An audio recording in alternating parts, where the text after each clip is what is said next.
புனிதமான மகத்துவமிக்க பராத் இரவு நம்மிடத்தில் வருவதற்கு 2 நாட்களே உள்ளது. பராத் இரவுடைய முழு நன்மை கிடைக்க, முழு சிறப்பு கிடைக்க நாம் எல்லாருமே ஆசைப்படக்கூடியவங்க. ஆனால் பராத் இரவுடைய எந்த நன்மையோ அதனுடைய எந்த சிறப்பும் கிடைக்காமல் போகின்ற அவன் எவ்வளவு நோன்பு வைத்தாலும், எவ்வளவு தொழுதாலும், எவ்வளவு அமல் செய்தாலும் இறைவன் அதை திரும்பி கூட பார்க்க மாட்டான். அப்படிப்பட்ட ஒரு 10 கூட்டத்தினர் உண்டு, ஒரு 10 பிரிவினர் உண்டு. அது யாரெல்லாம்? அந்த 10 கூட்டத்தினரில் ஒவ்வொருவரையும் நாம் படித்து அந்த பாக்கியம் இல்லாதவர்கள், அந்த நஷ்டமடைய போகின்றவர்கள் யாரெல்லாம் என்று நாம் தெரிந்து கொள்வோம். அதில் ஒருவராக நாம் மாட்டிக்கொண்டிருந்தால் இன்றைய தினத்திலிருந்தே அதிலிருந்து வெளிவருவதற்குள்ள வழியை நான் உங்களிடம் பகிர்ந்து கொள்கிறேன். அந்த 10 கூட்டத்தினருக்கு இந்த துனியாவும் நஷ்டம், நாளை செல்ல இருக்கிற அந்த ஆகிரும் அவர்களுக்கு நஷ்டம்தான். அப்போ யாரெல்லாம் அந்த பராத் இரவின் நன்மைகளை வாங்க முடியாமல் இருக்கக்கூடியவங்க, அந்த நஷ்டவாளிகள் யாரெல்லாம், அந்த பாக்கியம் இல்லாதவர்கள் யாரெல்லாம், அவர்களை பற்றி தெரிவதோடு இந்த பராத்துடைய இரவில் இறைவனுடைய கோபத்தையும் இறைவனுடைய அதாபையும் தடுக்கக்கூடிய மகத்தான ஒரு வரியுள்ள ஒரு திக்ரும் இருக்கிறது. அப்போ அந்த துவா எது, அந்த துவாயோட அர்த்தம் எது, அதை எப்பொழுது ஓத வேண்டும், எல்லாவற்றையும் இன்றைய தினத்தில் இந்த வீடியோவில் நான் உங்களிடம் பகிர்ந்து கொள்கிறேன். இந்த ஒரு இல்மை அடுத்தவர்களுக்கும் பகிர்ந்து கொள்வதற்கு நீங்கள் மறந்து விடாதீங்க. இறைவன் ஏற்றுக்கொள்வானாக. ஆமீன். அஸ்ஸலாமு அலைக்கும் வரஹ்மத்துல்லாஹி வபரகாத்துஹு. பிஸ்மில்லா வல்ஹம்துலில்லா ஸலாத்து வஸ்ஸலாம் அலா அஷ்ரஃபி ரசூலில்லா வலா ஆலிஹி வஸஹ்பி அல் ஃபைஸி நபிரத்துல்லா அம்மாபாத். இந்த புனிதமான பராத் இரவில் ஒவ்வொரு மோமீனுக்கும், ஒவ்வொரு இறை நம்பிக்கையாளருக்கும் அதிகமான அமல்கள் செய்வதற்கும், இபாதத்தில் மூழ்கவும், அதன் மூலமாக சொர்க்கம் நுழையவும் இறைவன் நமக்கு அருள் புரிவானாக. ஆமீன். போன வீடியோவில் பராத் இரவு என்பது எப்பொழுது வருகிறது, அந்த இரவிற்காக நாம் நம்மை எப்படி தயார் செய்து கொள்ள வேண்டும், அந்த இரவில் என்னெல்லாம் ஓத வேண்டும் என்பதையெல்லாம் நான் உங்களிடம் போன வீடியோவில் பகிர்ந்திருந்தேன். பார்க்காதவங்க அந்த வீடியோவையும் நீங்கள் பாருங்கள். இனி இந்த 2025 பராத் இரவு என்னைக்கு அப்படின்னு கேட்டால், February 14 வெள்ளிக்கிழமை மஹ்ரிப்புக்கு பின் நாம் அந்த பராத் இரவிற்குள், புனிதமான அந்த இரவில் நாம் நுழைய இருக்கின்றோம். ஷோபான் 15 என்றால் February 15 பராத்துடைய அழகிய அந்த நோன்பை வைக்க வேண்டிய அந்த ஒரு தினம். அப்போ இன்ஷா அல்லாஹ் அந்த நோம்பில் நமக்கு கிடைக்கக்கூடிய அந்த சிறப்பு பிரதிபலன் எல்லாவற்றையும் நான் போன வீடியோவில் உங்களிடம் பகிர்ந்திருந்தேன். இன்னி நான் அந்த ஒரு இடத்திற்கு மறுபடியும் செல்லவில்லை. நாம் இங்கு கவனிக்க வேண்டிய ஒரு விஷயம், நான் சொன்ன எல்லா பிரதிபலனும், எல்லா சிறப்பும், நன்மைகளும் நாம் எல்லாருக்குமே அல்லாஹு தாலா தந்து அருள் புரிவானாக. ஆமீன். ஆனால் கவனித்து கொள்ளுங்கள், ஒரு 10 கூட்டத்தினர், இவர்களுக்கு பராத் இரவுடைய எந்த ஒரு சிறப்போ, எந்த நன்மையோ, எந்த பிரதிபலனோ அவர்களுக்கு கிடைக்காமலே போய்விடும். இவர்கள் பாக்கியம் இல்லாதவர்கள், நஷ்டவாளிகள். இறைவன் நாம் ஒவ்வொருவரையும் பாதுகாப்பானாக. நமது இறை தூதர் ஸல்லல்லாஹு அலைஹி வஸல்லம் ஹதீஸில் நமக்கு கற்றுத்தந்த 4 கூட்டத்தினர் உண்டு. இவர்களுக்கு பராத் இரவுடைய அந்த ஒரு நன்மையும் கிடைக்காது, லேலத்துல் இரவுடைய நன்மையும் கிடைக்காது, எந்த ஒரு நன்மையும் அவர்களுக்கு கிடைக்காமலே போய்விடும். இவர்கள் அதிகமான இபாதத்தை செய்யக்கூடியவர்களாக இருப்பாங்க, அதிகமான நன்மைகள் செய்யக்கூடியவர்களாக இருப்பாங்க. ஆனாலும் இவர்கள் இந்த 10 கூட்டத்தினரில் ஒருவராக இருப்பதால் அந்த இபாதத்தை செய்து எந்த ஒரு பிரயோஜனமும் இல்லாமலே ஆய்விடும். இறைவன் நம்மை பாதுகாப்பானாக. இனி அந்த 10 கூட்டத்தினரை நான் ஒவ்வொன்றாக உங்களிடம் பகிர்ந்து கொள்கிறேன். நான் ஒவ்வொரு கூட்டத்தினரையும் உங்களிடத்தில் கூறும்போது, இறைவா இந்த ஒரு நடத்தை என்னிடத்தில் இருக்கிறதே அப்படின்னு உங்களுடைய மனதில் இருந்தால் இன்றைய தினத்திலிருந்தே அதிலிருந்து நீங்கள் வெளிவந்து விடுங்கள். முதலில் நமது இறை தூதர் ஸல்லல்லாஹு அலைஹி வஸல்லம் கூறுகிறாங்க, எல்லா பாவங்களையும் மன்னிக்கக்கூடிய, அதிக நன்மைகள் நமக்கு பதிவாகி கொண்டிருக்கக்கூடிய, அதிகமான மகத்துவங்கள், நன்மைகள், சிறப்புகள் வாரி வாரி இறைவன் வழங்கக்கூடிய, பூமி முழுவதுமாக மலக்குமார்களால் நிறைந்திருக்கக்கூடிய, அதிக நன்மைகள் ஆகக்கூடிய அந்த பராத் இரவுடைய அந்த ஒரு புண்ணியம் கிடைக்காத, கொஞ்சம் கூட கிடைக்காத அந்த கூட்டத்தினர். அதில் நமது இறை தூதர் ஸல்லல்லாஹு அலைஹி வஸல்லம் கூறுகிறாங்க, இன்னல்லாஹ யஃபிரு ஜமீல் முஸ்லிமீனா, நிச்சயமாக அல்லாஹு தாலா அனைத்து பாவங்களையும் மன்னித்து விடுகிறான். எல்லா முஸ்லிம்களுக்கும், எல்லா மோமீன்களுக்கும் இறைவன் பொறுத்து கொடுக்கிறான். அந்த புனிதமான இரவில் எல்லா மோமீன்களுக்கும், எல்லா முஸ்லிம்களுக்கும் அல்லாஹு தாலா மன்னிப்பு வழங்குகிறான். ஆனால் நான் இப்போ சொல்லக்கூடிய 4 கூட்டத்தினருக்கு இறைவன் மன்னிப்பு வழங்க மாட்டான். இந்த ஹதீஸு ரூஹுல் பயானில் மஹத்துக்கள் பதிவு செய்திருக்காங்க. அனைத்து மோமீன்களையும் அல்லாஹு தாலா மன்னித்து விடும்போது சில நபர்களை அல்லாஹு தாலா மன்னிக்கவே மாட்டான். இவர்களுக்கோ லேலத்துல் கத்ருடைய சிறப்பும் கிடையாது, பராத் இரவுடைய சிறப்பும் கிடையாது. இறைவன் பாதுகாப்பானாக நாம் ஒவ்வொருவரையும். மோமீன்களே, நீங்கள் இந்த கூட்டத்தில் ஒருவராக இருந்தால் இன்றைய தினத்திலிருந்தே அதிலிருந்து நீங்கள் வெளிவர வேண்டும்.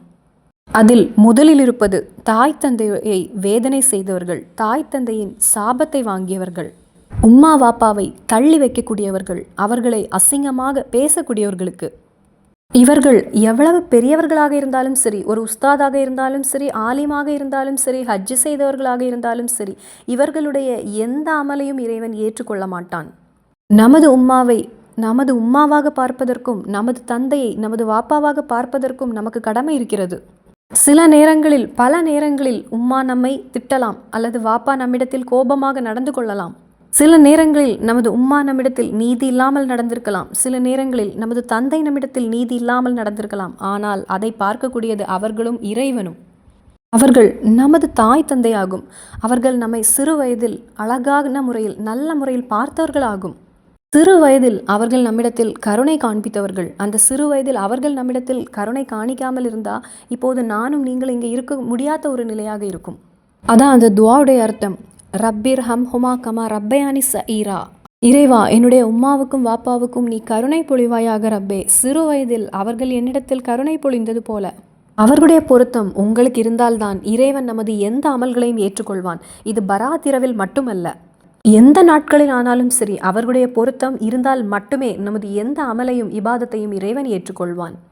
அதே போல ஒவ்வொரு கணவனுக்கும் உங்களுடைய மனைவியின் தாய் தந்தை உங்களுடைய தாய் தந்தையை போல, ஒவ்வொரு மனைவிக்கும் உங்களுடைய கணவனின் தாய் தந்தை உங்களுடைய தாய் தந்தையை போல. உம்மாவிடத்திலும் வாப்பாவிடத்திலும் மோசமாக நடந்து கொள்ளக்கூடிய பிள்ளைகளுக்கு 4 தண்டனை காத்திருக்கிறது. 1வது, அவர்களுக்கு இறைவன் வைத்திருப்பது மோசமான மரணமாகும். 2வது, உங்களுடைய ஆயுட்காலம் சுருங்கிவிடும். 3வது, உங்களுடைய வியாபாரம், உங்களுடைய தொழில், வேலை எதிலும் பறக்கத்தில்லாமலே போய்விடும். இதே போலவே இவர்களுக்கு இறைவன் கொடுக்கக்கூடிய பரிசு அவர்களுக்கு வருத்தத்தை, அவர்களுக்கு சங்கடத்தை தரக்கூடிய பிள்ளைகளையும் இறைவன் வழங்கிவிடுவான். இறைவன் நம்மை பாதுகாப்பானாக. நமது தாய் தந்தை அவர்கள் மரணித்திருந்தால் அவர்களுக்கு வேண்டி துவா செய்ய வேண்டும். அவர்களுக்கு வேண்டி செய்ய வேண்டிய அமல்களை செய்யக்கூடிய கடமை நமக்கு இருக்கிறது. இனி நமது தாயும் தந்தையும் இந்த துனியாவில் இருந்தால் அவர்கள் ஒருவேளை நமது சகோதரனுடைய வீட்டில் இருந்தால் அல்லது சகோதரியுடைய வீட்டில் இருந்தால், நமது கூட பிறந்தவர்களுடைய வீட்டில் இருந்தால் அவர்களை போய் பார்க்க வேண்டும். அவர்களுக்கு தேவையான விஷயங்களை செய்து கொடுக்க வேண்டும். அவர்களுக்கு மருந்துகளை வாங்கி கொடுக்க வேண்டும். அவர்களுக்கு பிடித்த உணவுகளை நாம் வாங்கி கொடுக்க வேண்டும். அந்த இடத்திலே அவர்களுக்கு வேண்டி துவா செய்ய வேண்டும். அவர்களை வைத்தும் உங்களுக்காக நீங்கள் துவா செய்ய வேண்டும். இனி ஒவ்வொரு உம்மா வாப்பாவுக்கும் நான் கூறக்கூடிய ஒரு விஷயம், பெற்றோர்களுக்காக உள்ள ஒரு துவா தான். ரப்பிர் ஹம் ஹுமா கமா ரப்பயானி சகீரா. சிறு வயதில் எங்கள் தாயும் தந்தையும் எங்களிடத்தில் கருணை பொழிந்தது போல எங்கள் உம்மாவாக்கும் வாப்பாவுக்கும் நீ கருணை செய் ரப்பே. ஆனால் நிறைய இடங்களில் இப்பொழுது பிள்ளைகளிடத்தில் ஒரு கருணை என்பது இல்லாமலே போய்விட்டது. வாப்பா என்பது பெரிய அதிகமான ஒரு கோபக்காரனாக இருக்கிறாங்க. நிறைய இடத்தில் உம்மாவுடைய சில நடத்தை காரணமாக, சில பிரச்சனைகள் காரணமாக பிள்ளைகள் தனியாக போய் வாழ்கிறாங்க. அதே போல் உம்மாவும் சரி வாப்பாவும் சரி ரொம்ப வயதாகி இருப்பாங்க. எப்பொழுது வேண்டுமானாலும் மரணம் வரலாம் அப்படிங்கிற வயதில் இருப்பாங்க. ஆனாலும் தங்களுடைய பிள்ளைகளுக்கு அவர்களுடைய சொத்துக்களை அவர்கள் பிரித்து கொடுக்காமலே இருப்பாங்க. அது நிறைய இடங்களில் இன்று பிரச்சனையாக வந்து நிற்கிறது. இஸ்லாம் கற்றுத்தந்த முறையில், நியாயமான முறையில் ஒவ்வொரு பிள்ளைகளுக்கும் அவர்களுடைய சொத்துக்களை பிரித்து கொடுக்க வேண்டியது தாய் தந்தையுடைய கடமையாகும். இவர்களுடைய மரணம் எப்பொழுது வேண்டுமானாலும் வரலாம். அந்த ஒரு வயதில் இருப்பாங்க, அந்த ஒரு நிலையில் இருப்பாங்க. ஆனாலும் அந்த ஒரு நேரத்திலும் மனதில் பொறாமையும் அதிக கோபமும் பிடிவாதத்தோடு இருக்கக்கூடிய நிறைய பெற்றோர்களும் உண்டு. அப்போ தாய் தந்தையிடத்தில் ஒரு கருணை இல்லாதவர்களாக நாம் இருந்தாலும் சரி, உம்மா வாப்பாவுக்கு தன் பிள்ளைகளிடத்தில் ஒரு கருணை இல்லாமல் இருந்தாலும் சரி, இவர்களுடைய இபாதத்துகள் இறைவனுக்கு தேவையில்லை. 2வது, ஷாரிபுல் ஹம்ரு, அதாவது குடிகாரர்கள், போதை மருந்துக்கு அடிமையானவர்கள், கஞ்சா பயன்படுத்தக்கூடியவர்கள். இன்றைய காலத்தில் இந்த போதை மருந்து என்பது பல முறையில் வந்திருக்கிறது, பல விதத்தில் அது வந்திருக்கிறது. அதனால் குடிகாரர்களாக இருந்தாலும் சரி அல்லது போதை மருந்துக்கு அடிமையானவர்கள் உங்களுடைய வீட்டில் இருந்தால் பராத்துடைய இரவு அந்த சிறப்பு, அந்த நன்மை உங்களுக்கு கிடைக்காமலே போய்விடும். நான் சொல்லும்போது ஒவ்வொரு வீட்டில் இருக்கக்கூடிய அந்த உம்மாவுக்கு எந்த வேதனை வரக்கூடாது. நான் எந்த உம்மாவையும் நான் இந்த இடத்தில் குற்றப்படுத்தவில்லை. நமது இறைத்துதர் ஸல்லல்லாஹு அலைஹி வஸல்லம் கூறிய ஒரு விஷயமாகும். ஒரு வீட்டில் ஒரு குடிகாரர் இருந்தால், போதை மருந்துக்கு அடிமையான ஒருவன் இருந்தால், அந்த வீட்டில் பரக்கத் ரஹ்மத் என்பது கிடைக்காமலே போய்விடும். இறைவனுடைய சாபம் அந்த வீட்டில் நிலைத்திருக்கும். நிறைய சகோதரிகள் கமெண்ட் அனுப்பியிருக்கீங்க, என்னுடைய கணவர் குடித்து விட்டு வருகிறாங்க, என்னுடைய மகன் குடிக்கு அடிமையாகி விட்டான், அவனை பயந்து பயந்து தான் ஒவ்வொரு நாளும் நான் இந்த வீட்டில் இருக்கிறேன். ஒரு தாய்க்கும் நான் சொல்லக்கூடிய ஒரு விஷயம், நீங்கள் எதுவுமே செய்ய முடியாத ஒரு நிலை, நீங்கள் மாட்டிக்கொண்ட நிலை, அல்லாஹு தாலா உங்களுக்கு சமாதானத்தை வழங்குவானாக. ஒவ்வொரு கணவருடைய ஒவ்வொரு பிள்ளைகளுடைய நடத்தையை அல்லாஹு தாலா நல்ல முறையில் ஆக்குவானாக. யாராவது இந்த குடிக்கும் இந்த போதைக்கும் அடிமையாக இருந்தால் அந்த ஷைத்தானுடைய ஷர்ரிலிருந்து இறைவன் அவர்களை பாதுகாப்பானாக. அப்போ ஒன்றாவது, தாய் தந்தையை வேதனை செய்தவர்களுக்கும் நோவினை செய்தவர்களுக்கும், அதே போல போதை மருந்துக்கும் குடிக்கும் வேறு பல போதைக்கும் அடிமையானவர்களுக்கு அல்லாஹு தாலா பராத்திரவுடைய அந்த சிறப்பு, அந்த மகத்துவம், அந்த நன்மை எதுவுமே தராமல் இருப்பான். மூன்றாவது, குடும்ப பந்தத்தை முறித்தவன் தன் சகோதரியோடு, தன் சகோதரனோடு, தன் தாயோடு, தன் தந்தையோடு, தன் கூட பிறந்தவர்களோடு அந்த பந்தத்தை முறித்திருந்தால் இவர்களுடைய இபாதத்தும் அல்லாவுக்கு தேவையில்லை. நீங்கள் ஒருவருக்கொருவர் பார்க்கும்போது சலாம் கூறுங்கள். அதாவது குடும்ப பந்தத்தை அல்லாஹு தாலா இந்த பூமியில் படைத்து விட்டான். குடும்ப பந்தத்தை படைத்துவிட்டு அதனிடம் கூறினானாம், நீ இந்த பூமியில் இறங்கு என்று.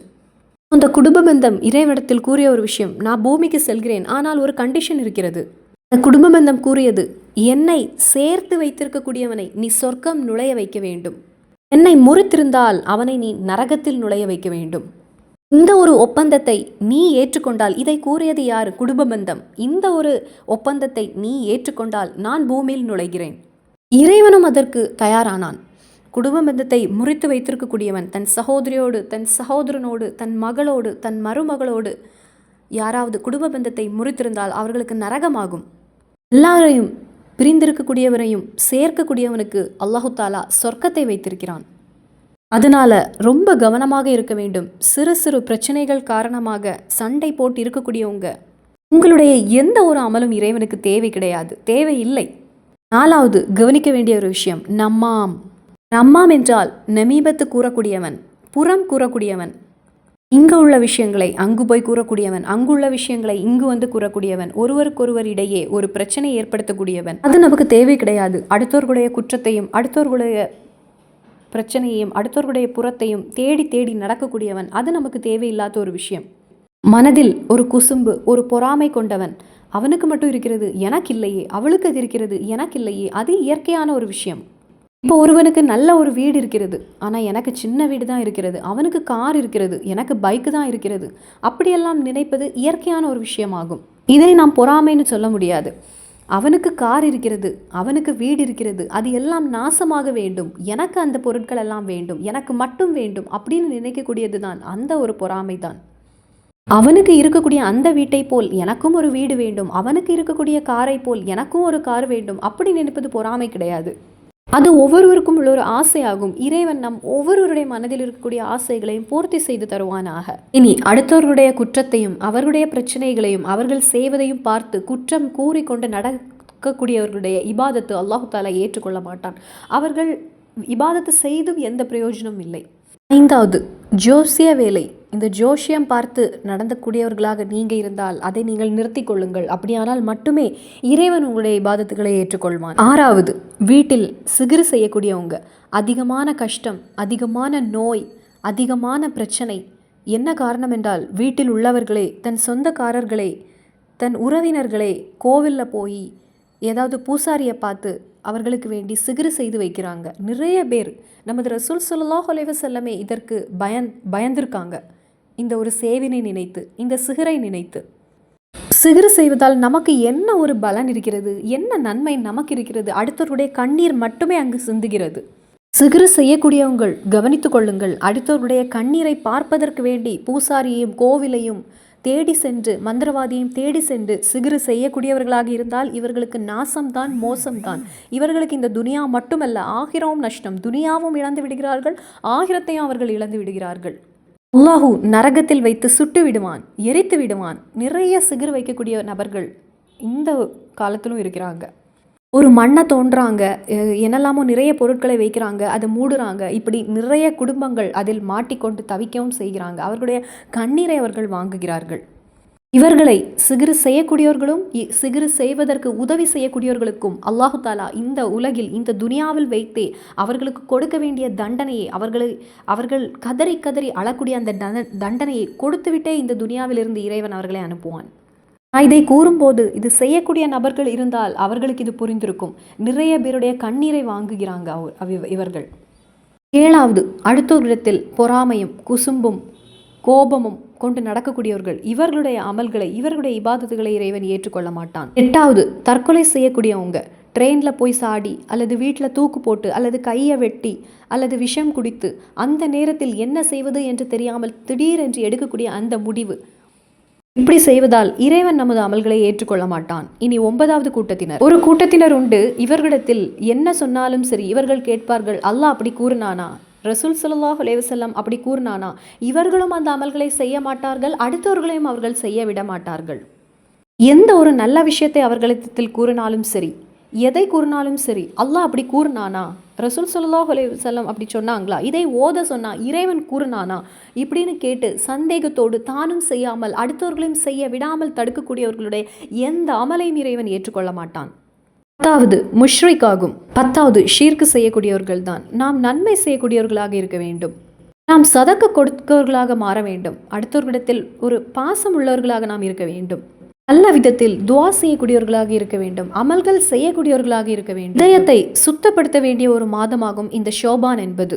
மனதில் இருக்கக்கூடிய எல்லா பொறாமையும் எல்லா வஞ்சகம் குசும்பு எல்லாவற்றையும் மாற்றி வைத்துவிட்டு நல்ல சுத்தமுள்ள ஒரு இதயமாக நாம் இபாதத்துகளை செய்ய வேண்டும் இந்த பராத்துடைய இரவில். இந்த 10 கூட்டத்தினரில் ஒருவராக நீங்கள் இருந்தா, இன்னைக்கே யாராவது ஒருவராக இருந்தால் அது உங்களுடைய மனதிற்கு தெரியும். இன்றைய தினத்திலிருந்தே அந்த ஒரு நடத்தையை நீங்கள் மாற்றிவிடுங்கள்.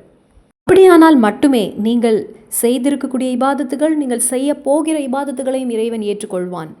புனிதமான இந்த பராத் இரவு கிடைக்காமல் போகக்கூடிய 10 கூட்டத்தினரை பற்றி நான் உங்களிடம் பகிர்ந்து கொண்டேன்.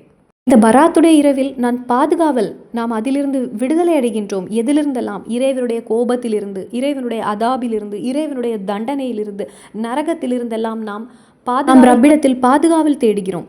அதற்கு வேண்டி நான் உங்களிடத்தில் ஒரு துவா பகிர்ந்து கொள்கிறேன். இன்றைய தினத்திலிருந்தே இந்த ஒரு துவாவை நீங்கள் ஓத வேண்டும். இன்றைய தினத்திலேயே ஆரம்பித்துக் கொள்ளுங்கள். பராத்துடைய இரவில் அதிகமாக நாம் ஓத வேண்டிய ஒரு துவா. இனி அந்த சக்தி மிகுந்த துவா எது? அல்லாஹும்ம இன்னி அஸ்அலுக்கல் ஜன்னா வஅஊது பிக மின் சஹ்திக வன்னார். அல்லாஹும்ம இன்னி அஸ்அலுக்கல் ஜன்னா வஅஊது பிக மின் சஹ்திக வன்னார். பராத்துடைய அந்த இரவின் சிறப்புகளும் நன்மையும் வாரி வாரி இறைவன் வழங்கக்கூடிய ஒரு கூட்டத்தினரில் நம்மையும் இறைவன் சேர்ப்பானாக. பராத்துடைய இரவு என்றாலே நமக்கு பாதுகாவல் கிடைக்க வேண்டும், விடுதலை கிடைக்க வேண்டும். எதிலிருந்தெல்லாம்? இறைவனுடைய கோபத்திலிருந்தும், இறைவனுடைய அதாபிலிருந்தும், நரக ஜோலிய நெருப்பின் தண்டனையிலிருந்தும் நமக்கு பாதுகாவல் கிடைக்க வேண்டும், விடுதலை கிடைக்க வேண்டும். அதற்கு இந்த ஒரு துவா போதுமானது. அல்லாஹும்ம இன்னி அஸ்அலுக்கல் ஜன்னா. இறைவா, நிச்சயமாக நான் உன்னிடத்தில் சொர்க்கத்தை கேட்கிறேன். இறைவா, உன்னிடத்தில் நான் பாதுகாவல் தேடுகிறேன். சஹ்திக வன்னார். இறைவா, நரகத்திலிருந்து, எரியக்கூடிய நெருப்பிலிருந்து நான் உன்னிடத்தில் பாதுகாவல் தேடுகிறேன். அந்த தண்டனையிலிருந்து நீ என்னை பாதுகாப்பாயாக ரப்பே. அதிக மகத்துவம் நிறைந்த, அதிக சிறப்பு நிறைந்த துவாயாகும். இன்றைய தினத்திலிருந்தே உங்களுடைய தொழுகை முடிந்த பிறகு இந்த ஒரு துவாவை நீங்கள் அதிகப்படுத்திக் கொள்ளுங்கள். இறைவனுடைய கோபத்தை தணிக்கக்கூடிய, இறைவனுடைய அதாபை தடுக்கக்கூடிய, நரக நெருப்பு நரகத்தில் நாம் நுழையாமல் நம்மை தடுக்கக்கூடிய மகத்துவம் மிகுந்த ஒரு துவாயாகும். இந்த ஒரு துவா ஓதுவதற்கும் அந்த 10 கூட்டத்தினரில் நம்மை இறைவன் சேர்க்காமல் அதிலிருந்து நாம் தப்பிக்கவும் இறைவன் நமக்கு அருள் புரிவானாக. ஆமீன். மறுபடியும் சந்திப்போம். அஸ்ஸலாமு அலைக்கும் வரஹ்மத்துல்லாஹி வபரகாத்துஹு.